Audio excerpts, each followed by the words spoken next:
Hello student, welcome to coherent English classes. मैं हूं आपका इंस्ट्रक्टर मोहम्मद ज़ियाउल्लाह कमर। आप देख रहे हैं हमारे YouTube channel coherent English classes. और आज इस वीडियो के अंदर हम लोग डिस्कस करने जा रहे हैं बिहार स्कूल एग्जामिनेशन बोर्ड के इंग्लिश की किताब रेनबो पार्ट 2 के प्रो सेक्शन के chapter number 4 I have a dream का चौथा पार्ट। इससे पहले के 3 पार्ट हमारी इसी YouTube channel coherent English classes पे अपलोड कर दी गई है। इसके अलावा आपका Indian civilisation, Bharat is my home और पिंच ऑफ स्नैप, ये सारी वीडियो की प्लेलिस्ट जो है हमारी चैनल पे है। आप प्लेलिस्ट को खोज कर आप इसे देख सकते हैं। आज हम लोग डिस्कस करने जा रहे हैं आई हैव अ ड्रीम का चौथा पार्ट। तो इस पार्ट के अंदर सबसे पहले हम लोग लाइन बाय लाइन ट्रांसलेट करेंगे प्रत्येक पैराग्राफ का, फिर उसको एक्सप्लेन करेंगे और साथ में वर्ड मीनिंग को देखते हुए भी चलेंगे। तो आइए स्टार्ट करते हैं। I have a dream part 4, paragraph number 12। I have a dream, मेरे पास एक सपना है, यानी मेरा भी एक सपना है, मेरी भी एक ख्वाहिश है। ड्रीम का मतलब क्या होता है? सपना, ख्वाहिश। मेरा भी एक सपना है, मेरी भी एक ख्वाहिश है। दैट की वन डे, यानी कि एक दिन, on the red hill of Georgia, यानी कि जॉर्जिया की जो लाल पहाड़ी है उस पर एक दिन, यानी कि मेरा सपना है कि जॉर्जिया की लाल पहाड़ी पे एक दिन, the son of farmer slaves. देखिए, सन का मतलब तो आपको सभी को मालूम है, बेटा। ऑफ फॉर्मर, फॉर्मर का मतलब क्या होता है? वो व्यक्ति जो पहले हुआ करता था। जैसे मान लीजिए फॉर्मर सोल्जर, फॉर्मर आर्मी, मतलब कि वो व्यक्ति जो पहले आर्मी हुआ करता था, लेकिन अब जो है या तो वो रिटायर कर गया है या फिर उसने जो है सेवानिवृत्ति ले ली है, मतलब वो वहाँ से हट गया है। तो फॉर्मर का मतलब होता है जो पहले हुआ करता था। स्लेव, स्लेव का मतलब क्या होता है? गुलाम। तो जो पहले गुलाम हुआ करता था उसका बेटा, यानी कि भूतपूर्व। फॉर्मर का मतलब क्या होता है? भूतपूर्व। तो भूतपूर्व गुलामों का बेटा। And the son of former slave owner, और बेटा किसका? फॉर्मर मतलब पहले जो हुआ करता था, स्लेव का जो ऑनर, यानी जो उस गुलाम का जो मालिक हुआ करता था उसका बेटा, यानी गुलाम का बेटा और गुलाम के मालिक का बेटा। ठीक है। Will be able to sit down together at the table of brotherhood. Will be able to sit down, बैठ सकता है, बैठेगा, टुगेदर एक साथ, एट द टेबल ऑफ, किसी एक टेबल पर, ऑफ द ब्रदरहुड, यानी भाईचारगी के टेबल पर। मतलब कहने का ये हुआ कि गुलाम और गुलाम का जो बेटा है, दोनों एक ऐसा समय आएगा कि दोनों एक जगह बैठकर बात कर सकता है, खाना खा सकता है। समझ में आ गया? तो ये रहा आपका paragraph number 12।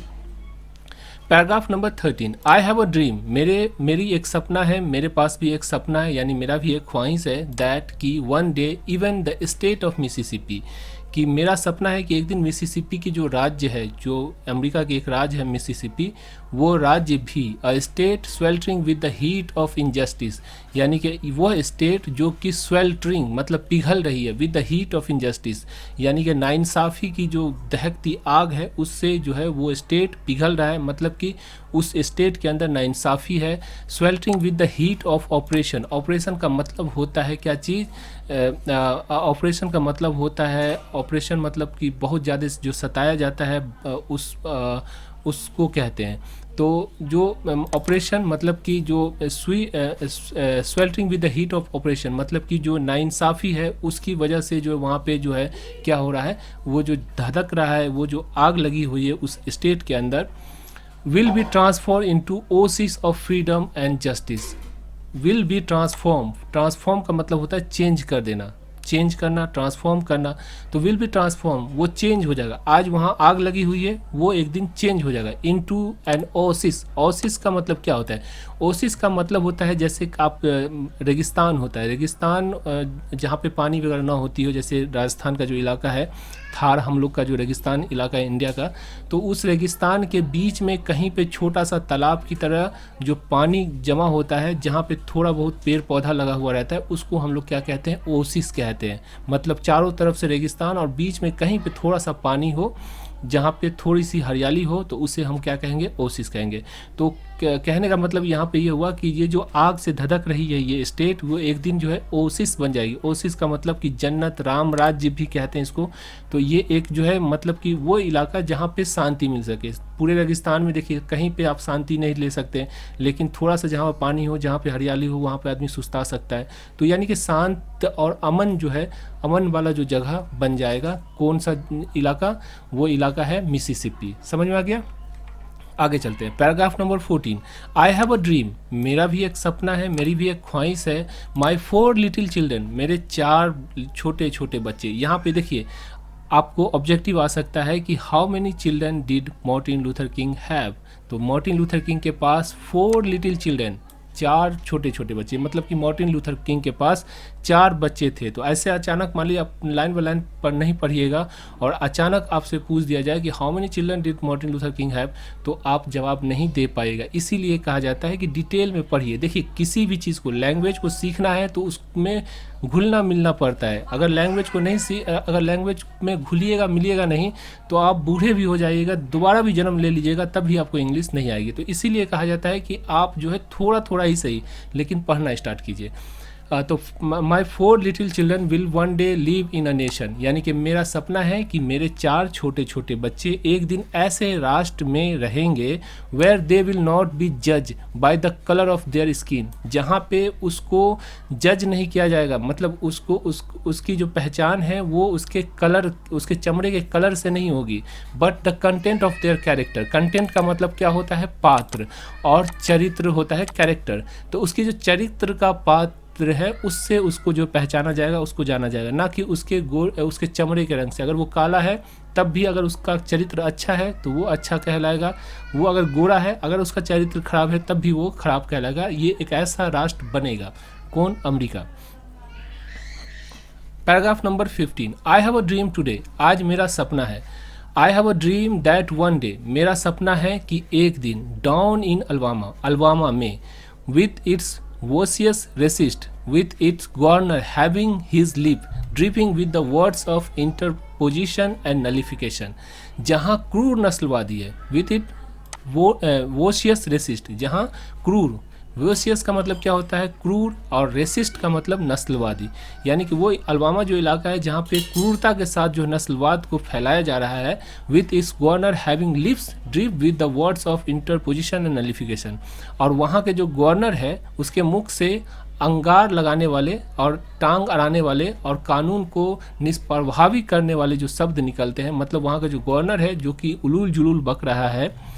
One day right there in Alabama, एक दिन उसी अल्बामा में, लिटिल ब्लैक बॉय, यानी कि छोटे छोटे काले लड़के एंड ब्लैक गर्ल्स, और छोटी छोटी काली लड़कियां, will be able to join hand with the little white boys and white girls as a sister and brother, यानी कि छोटे छोटे जो अश्वेत, मतलब जो काले लड़के लड़कियां हैं, और छोटे छोटे जो श्वेत यानी कि जो गोरे लड़के लड़कियां हैं, भाई बहन की तरह एक साथ हाथ में हाथ मिलाकर चलेंगे, मतलब वहाँ भी भाईचारगी होगी। ये एक सपना है, एक चाहत है, किसकी? डॉक्टर मार्टिन लूथर किंग की। समझ में आ गया? और इसीलिए कहता हूँ कि आप इस किताब को जरूर परचेज कर लीजिए, क्योंकि यहाँ पे आपको पूरी चैप्टर का लाइन बाय लाइन ट्रांसलेशन मिल जाता है और साथ साथ इसमें प्रोनाउंसिएशन भी रहता है। तो घर पे बैठ के, अगर आप टीचर हैं या स्टूडेंट हैं, तो आप घर पे बैठ कर आराम से, आसानी से आप अपनी जो है, आप आसानी से जो है इस किताब के माध्यम से आप अपनी जो है इंग्लिश की जो नॉलेज है उसको बढ़ा सकते हैं। तो अगर आपको किताब लेना है तो आप एक एप्लीकेशन है coherent English classes play store पे, उस एप्लीकेशन को डाउनलोड कर लीजिए, वहाँ पे इनरोल हो जाइए, और उसके बाद वहाँ पे 10वीं 11वीं 12वीं ये 3 क्लास की किताब है जो हम लोग पढ़ाते हैं।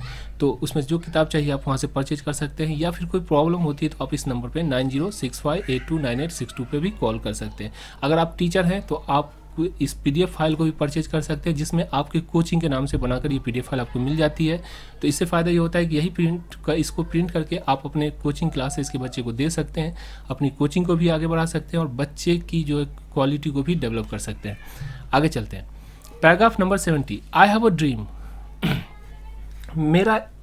आज मेरा सपना है।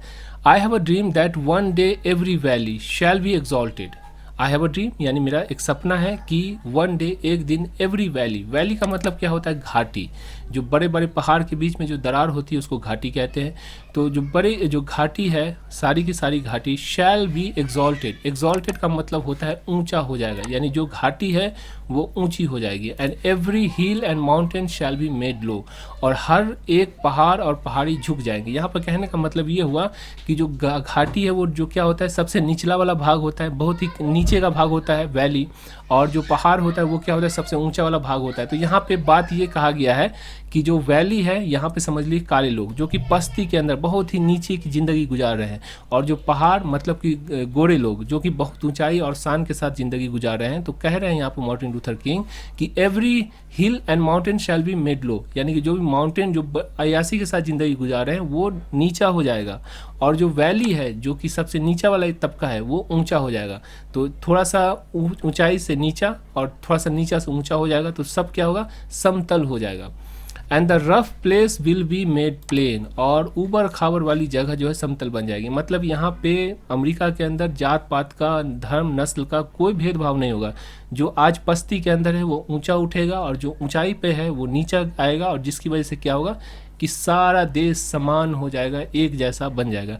एंड द क्रूक प्लेस, और क्रूक प्लेस का मतलब क्या होता है, क्रूक प्लेस का मतलब टेढ़ा मेढ़ा जो रास्ता होता है उसको कहते हैं विल बी मेड स्ट्रेट, और जो टेढ़े मेढ़े रास्ते हैं वो सारे के सारे क्या हो जाएंगे, सीधे बन जाएगा। मतलब कि हर जो कठिनाई है, हर जो परेशानी है, हर जो बाधा है वो क्या हो जाएगा, एक दिन ठीक हो जाएगा, सीधा हो जाएगा, आसान हो जाएगा। And the glory of Lord shall be revealed, और ईश्वर की जो महिमा है वो प्रकट होगी। And the all flash, flash का मतलब क्या होता है, फ्लैश का मतलब होता है शरीर। जैसे कहेंगे फ्लैश ट्रेडिंग, फ्लैश ट्रेडिंग का मतलब क्या हो गया, वैश्यावृत्ति, मतलब कि वो औरत जो अपना जिस्म बेचकर अपनी जो है रोजी रोटी चलाती है उसे हम क्या कहते हैं, वैश्या कहते हैं। तो उसको इंग्लिश में जो है प्रोस्टिट्यूशन भी कहते हैं, और उसको फ्लैश ट्रेडिंग भी कहते हैं। फ्लैश ट्रेडिंग का मतलब हो गया क्या, शरीर का व्यापार। फ्लैश मतलब शरीर, समझ में आ गया। All the flesh shall see it together, और सभी मनुष्य उसके एक साथ देखेंगे, यानी कि जो भी खुदा ने आपको बनाया हो या हमको बनाया हो, दोनों को एक जैसा एक समान बनाया है। आपका खून का रंग लाल, मेरे भी खून का रंग लाल। तो जब खुदा ने सबको एक समान बनाया है, सबको दो आंख दी है, ऐसा तो नहीं है कि किसी को 3 आंख दे दिया है, किसी को 2 आंख दिया है, ऐसा तो नहीं है। तो खुदा ने जब सबको एक समान बनाया है तो हमें भेदभाव क्यों करना चाहिए, यही समझाने की कोशिश करते हैं कौन, Martin Luther King. Paragraph number 19, this is our hope, यही हम लोगों की आशा है। And this is the faith that I go back to South with, और यही वो विश्वास है जिसके साथ मैं दक्षिण वापस जाऊंगा, यानी दक्षिणी इलाका जो है उसमें जाऊंगा। विद दिस फेथ, इसी विश्वास से, we will be able to hew out, hew out का मतलब होता है चीर कर निकाल देना। जैसे हम जमीन को चीर कर पोखर बनाते हैं जिससे पानी निकालते हैं, तो ये चीर कर निकालना मतलब कि ह्यू आउट करना, समझ में आ गया।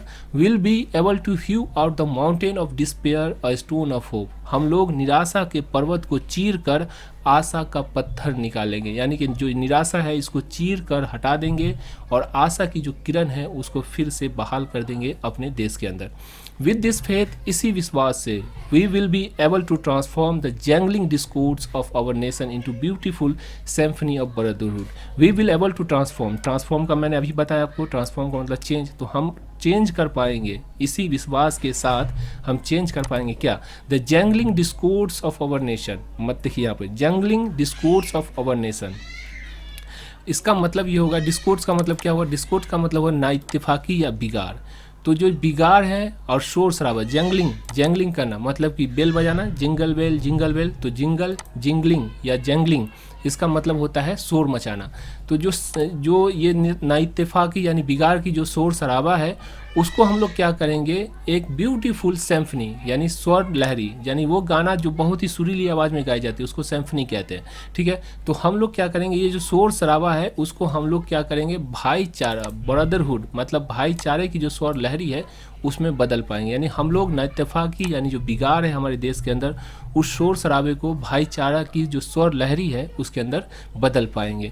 विद दिस फेथ, इसी विश्वास से, we will be able to work together, हम लोग एक साथ काम कर पाएंगे। टू प्रे टुगेदर, एक साथ पूजा यानी इबादत कर पाएंगे। टू स्ट्रगल टुगेदर, एक साथ जो है संघर्ष कर पाएंगे।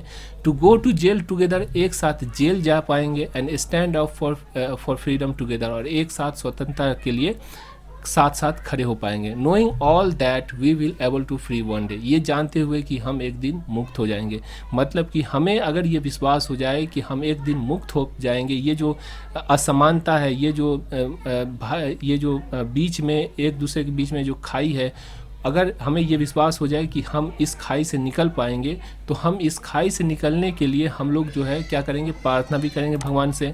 हम लोग जेल जाना होगा तो जेल भी जाएंगे। हम लोग जो है सो आज़ादी के लिए जो एक साथ खड़े भी हो पाएंगे। तो ये फेथ होना ज़रूरी है कि हम एक दिन आज़ाद हो जाएंगे। अगर ये फेथ आ जाती है तो हम लोग हर काम कर पाएंगे। देखिए, आपको मुश्किल, आपको पता हो कि 100 किलोमीटर के बाद एक हमें जो है सो तिजोरी मिल जाएगी, और आपके पास ना गाड़ी हो ना कुछ भी हो, तब भी आप जो है क्या करेंगे, उसको पार कर जाएंगे। तो उसी तरह से जब विश्वास होता है, विश्वास के बाद ही कोई चीज़ जो है आगे बढ़ती है।